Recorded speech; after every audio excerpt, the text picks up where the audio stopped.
Well, what we've been looking at is the law. Technically, that's basically, practically, a host of people. Well, some of the comments that we got here will not trust the state governments with their funds.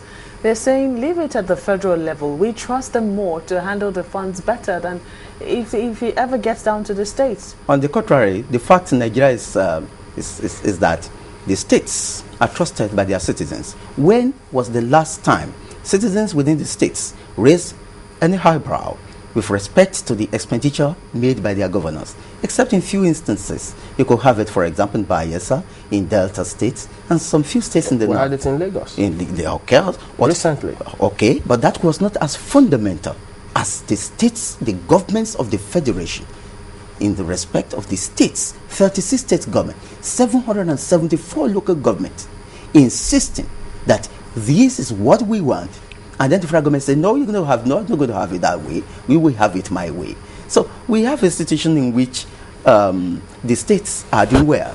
But isn't that a misreading of, the fact that some citizens or some state governors are being taxed more means that they have possibly a more vibrant citizenry than, and that the federal government is being called more to account than in, say, many states? Because the federal government is doing everything.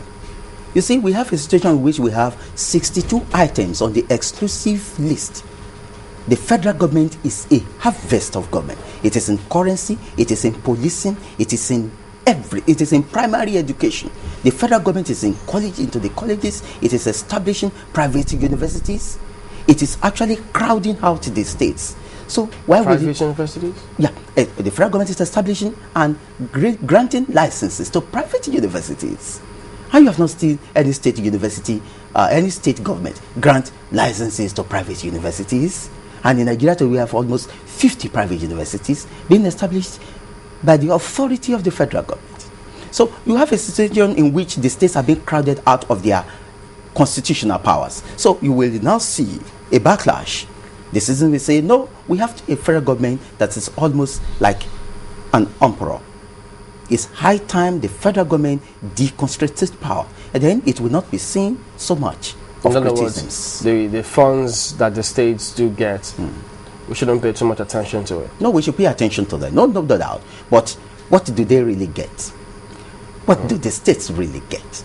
You have a situation in which the IGR of states have been rubbished by the federal government's laws on value-added tax. VAT, for example, I agree. The process of VAT are distributed between the three levels of government: the federal, the states, and the local government. Yes, but the VAT law is a federal law. Don't forget that VAT is about consumption, purchase taxes. This is within the purview of the states. Why should the federal government, for example, make laws on consumption of beverages? Why should they make law on consumption of some books, for example? Why? These are the powers that should fall within the ambit of the states. Okay. And they were in the First Republic.